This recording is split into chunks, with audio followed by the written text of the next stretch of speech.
Namaste! Šodien es gribēju ar jums parunāt par sajūtām, kas notiek šajā laikā un ar ko katrs no jums var sastapties. Neatkarīgi no tā, vai jūs esiet ezotērikā, vai jūs ejiet savu izziņas ceļu, vai jums tas neinteresē. Bet tas nevienā, ne otrā gadījumā tas nemaina būtību, kas notiek šodien mums enerģētiskā laukā.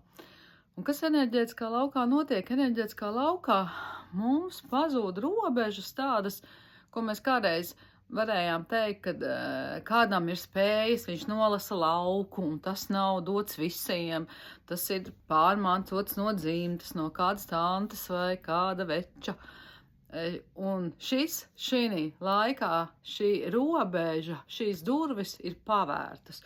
Un katrs no jums, kas klausās, viņa uztvere un sajūtas ir paplašinājušās, un viņš var sākt just vairāk, var teikt, nekā viņa psihe tam ir gatava. Un es esmu tagad saskārusies vairākās sarunās ar cilvēkiem ar tādu kā izbīli, ka viņi sāk redzēt kaut ko, viņi sāk vairāk just, viņi sāk lasīt kaut kā citādas domas. Un, kā teicu, šie cilvēki nav nebūt ezotērikā, nebūt viņi neiet pie čenelingiem, neatver savus kanālus. Viņi sāk just šī sajūta. Un tas kaut kādā mērā citreiz, kad mēs tādi varbūt neesam tam nitīgi sagatavojuši, tas mūs iznes prātu. Un tas, kā man teica nesen viens vīrietis, viņš teica, vai man ir tā kā jāpiesakās uz Svaika ielu uz konsultāciju, un tad es teicu, nē, tāpēc, ka tagad tas tiek tā kā, tas pieejams ir katram no mums, un katrs no mums šo paralēlos laukus mēs varam sajust daudz savādāk, jo tas ir atkarīgs arī no mūsu iebūvējamiem iekšējiem kodiem, kas ir ciparu kombinācijas. Piemēram, kā tie saskan ar ārpasaules kodu, kurā mirklī mēs ko nolasam. Un kādā tas vēl ir mērā, padalīšos ar tādu savu pieredzi, ko ļoti sen nebija tā izdzīvojusi. Man nesen uzaicināja kā Facebookā pievienoties vienai grupai. Es pa laikam paskatos un ļoti sen, tā kā es biju atvienojusies ļoti daudzām grupām, un tagad es pievienojos. Man tas koncepts grupas tā kā, pēc nosaukuma jau ir saprotams. Un paiet kaut kāds laiks, ka man sākās nenormāli dialogi galvā par šo grupas tēmu. Tā, kā saka, iznes prātu, vispār. Diskusijas, termini, vienkārši tas vēlās kā tāds liels, kā lai saka, lavīna no kalna, un es nevarēju viņu pat apstādināt, ja, jo tur nepārtraukti gāja diskusijas un katra viedokļa aizstāvēšana, un kā labāk, un vienkārši. Un tad es sapratu, ka šī laikā es jau ar to biju saskārusies, un tāpēc es ļoti no daudzām grupām jebkuru eju ārā, jo es nevēlos lasīt šo lauku, man tas nav vajadzīgs, es arī negribu, jo tas prasa ļoti daudz enerģijas.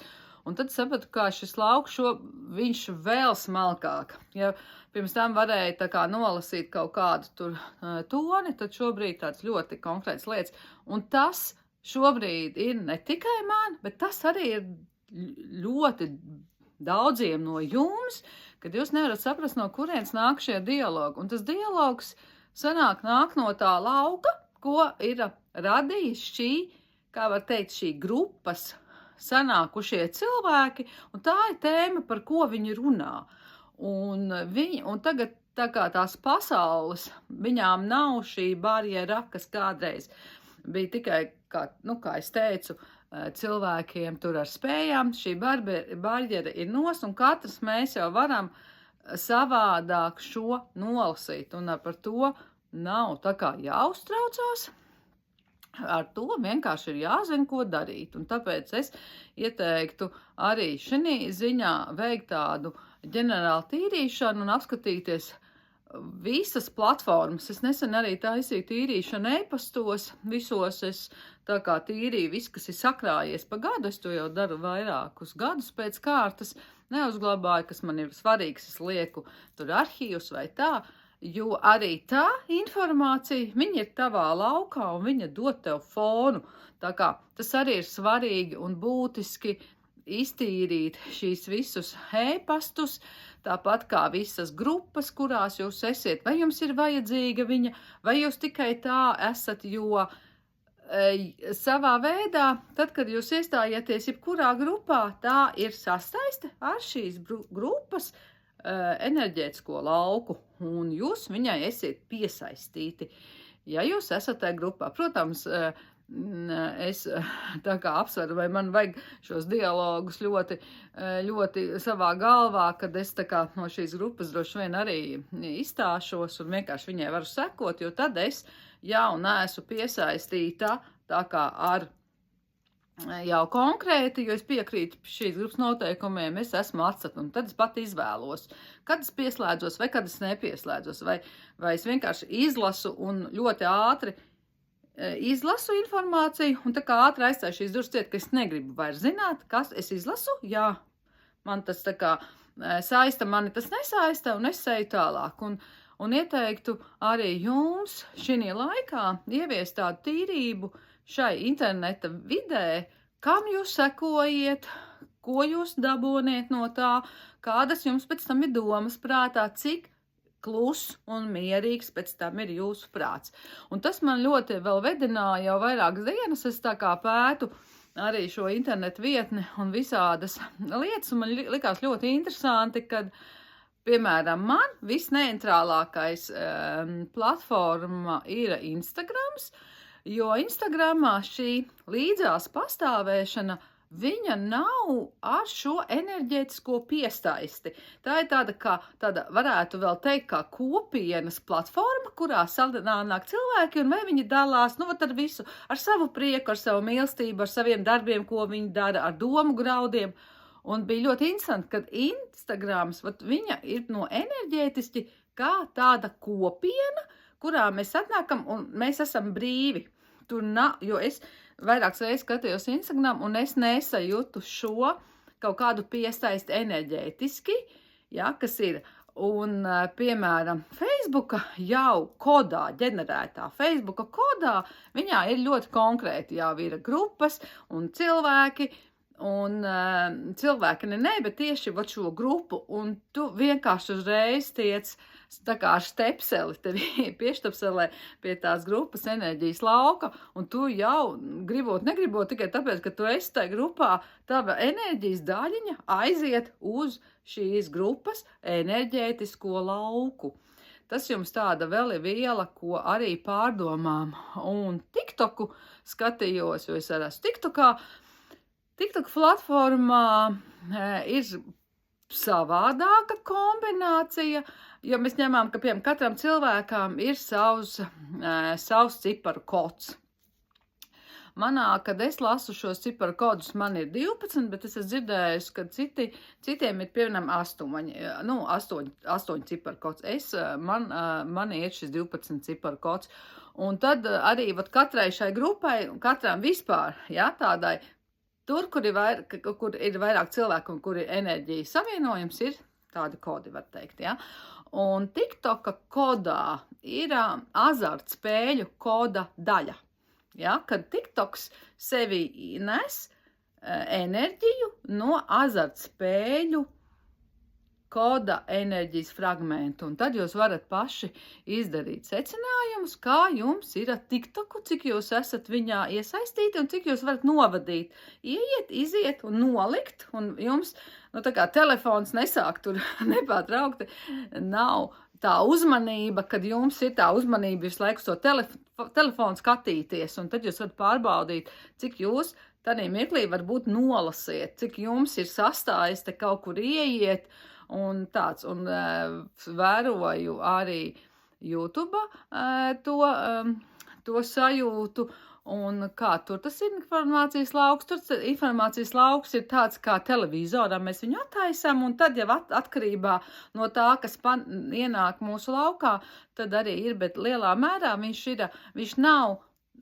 Instagram kods būs vieglāks kā kopienai tāds dalīšanās, tad YouTube kanāls tas atkal ir vairāk tāds, uz tādām ziņu, kaut vai tur ir arī, ļoti daudz šo informāciju, ja, bet tas arī viņš nepiesaista. Var teikt, šis kods nepiesaista pie sevis.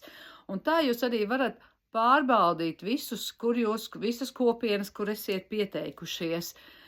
Tā ir tieši pat līdzīga arī ar biedrībām, kurās jūs stājieties un kurās jūs esiet.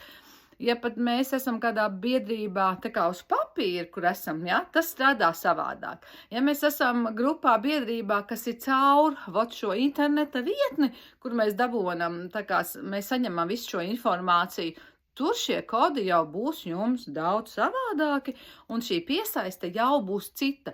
Un te atkal ir tā ļoti interesanti, ka tur, kur mēs aizējam tā kā uz papīra, mēs iestājamies biedrībā, bet ne caur, kā es teicu, internetu vietni, ja, tad šī biedrība, viņai jau ir pilnīgi cits. Viņai ir pilnīgi citāda enerģija, un tā iedarbība uz cilvēku jau ir sanāk daudz savādāka.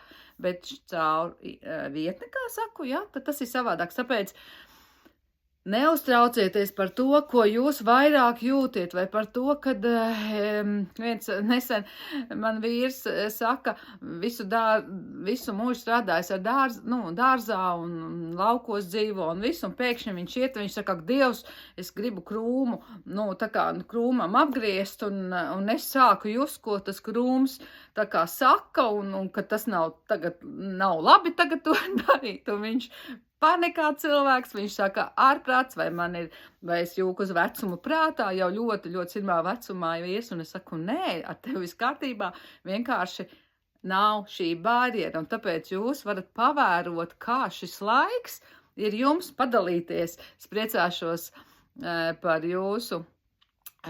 jūsu stāstiem un jūsu pieredzēm, kā jūs kā jūs sajūtiet. Jo, laiks jau ļoti daudz kas mainās, ja, bet šī jūtamība, kā es atkārtošos, ja, kādreiz teica, tas ir tikai tāpēc, ja tev tur ir kaut kur dzimtā kā dziednieks, un tāpēc tev tas ir un tā. Šeit tas nedarbojās, šeit jau jums iziet no jūsu dvēseles pieredzi, jo šī dzīvē, piemēram, jūs neesat dziednieks, un neviens jums nav dziednieks arī dzimtas cenā, dzimtas, jā, bet citās dzīvēs jūs esat bijis fantastisks un liels dziednieks, un šīs enerģijas jau mācējis, bet šī dzīvē jums tas nebija vajadzīgs, un kaut kādā mirklī, tas jums atverās, un jūs to sākiet just, tā kā nebaidieties sajust, tas ir par sajūtu. Man šis gads ir ar moto par sajūtām, izjust, piedzīvot, un tas ir viens, tā kā, man tas un arī nebaidīties par to, ka ļoti, es dzirdēju arī, kad man stāsta, ka naktīs tu no izbīlis tu mosties, jo uz tevi kāds skatās. Jā, šī paralēlā pasaule, viņa mums ir vienmēr bijusi, un tas nav, ka tagad kāds mums uzlidos un kāds mums pakļaus. Nē, viņa vienmēr bijusi, bet mums ir bijis tas aizsargs slānis, ko cilvēks nekad nav, viņš nejūtas, tikai ļoti maza daļa to ir jūtuši, un šobrīd tas nav, un vienkārši, kad jūs pamostieties, jūs saprotiet, ka kāds no jums uz jums paskatījās, un viņam ir savādāka enerģija, uz ko noreaģē jūsu ķermenis, un jūs pamostieties no izbīļa, jo jūsu ķermenim šī enerģija, kas tā kā uz jums skatās, viņa ir sveša un nav zināma, un tur ir tas izbīles. Nevis no tā, ka tas būtne, kas uz jums paskatījās, grib jums vēstīt kaut ko labu vai grib no jums kaut ko ļaunu, nē, tā ir enerģiju nesakritība starp jums un šo būtni, kas uz jums skatās, un vienkārši, kad jūs to ziniet, un ja jums naktī uznāk tāds izbīlis vai dienā jūs sajūtiet, vienkārši saprotiet, jā, tā tad es jūtu šo jaušu, ka man šī barjera nav, es viņu redzu, kā es daru namastē, tas ir no manas sirds jūsu sirdī, es pieņemu bez nosacījuma, bez jebkāda lielāka, ja, kaut kāda tur, ko tur no manis grib, nē, no cieņā par cieņu pret otru, arī pret šo būtni, un tad arī tas ļoti, ļoti lielā mērā tas ļoti labi izlīdzinās, un ja nākošais šī būtne atnāk, jūsu ķermenis jau atpazīs to, kā, vai jūsu prāts, piemēram, var pateikt, tā bija mana tur māte vai mans tētis atnāca pie manis ciemos, ja, ko prāts, tā kā viņš var to enerģiju piemeklēt, jo prāts jau ar mums ir savā veidā tā cilvēka prāta daļa, kas ir, ja, tā arī varētu teikt, viņš var pielāgot mākslīgam intelektam, ka viņš atrod, kas atbilst šim, un tad viņš var tā kā atrast uzreiz, šī enerģija, tā kā viņa ir, tā kā varētu būt tā, tā kā viņš automātiski ģenerē, tas ir tētis, un tad mēs uzreiz sakam, pie manis bija atnācis naktī tētis, piemēram, un gribēja kaut ko teikt, ja, jo prāts noģenerēja mums to kodu, ar ko tā kā ir līdzīgs ir tas, ko tu dzīvē esi piedzīvojis, pat ne dzīvē šai, bet arī kādās no iepriekšējām dzīvēm, un varbūt vispār ārpus savas sistēmas. Tā kā stāsts bija par sajūtām, kas ir ārpus mūsu prāta, kur mēs liekas, ka mums kaut kas nav kārtībā, bet nē, viss ir pareizi, vienkārši nav šis aizsargs, un no tā nav jābīstās. Un, kā es teicu, cieņā un pieņemšanā ir jādod vieta arī tam būt. Tāds ir šodien stāsts. Padalieties, kā jūs jūtat šo pasauli, kā jūs viņu sajūtat, jo šis arī atslēga vēl ir šai laikai ir sajūta, jo prāts izģenerēs visu jums, visas, ja jūsu prātā vēl ir, piemēram, sistēmā dzīvo bailes, un tās viņas to visu ģenerēs jums caur šīm prizmām. Ja, bet tad, kad jūs sāksiet jau, ka tā kā šis aizsargs nav vairs, jūs sāksiet saprast un jau, tas ir tā, ja, un tas ir savādāk. Tad līdz ar to arī šī sajūta jau būs daudz pieņemamāka un saprotamāka prātām. Tā, šis stāsts šodien bija par sajūtām. Kad ir aizsargs lānis pazudis, noņemts, var teikt. Lai jums jauka diena! Namaste!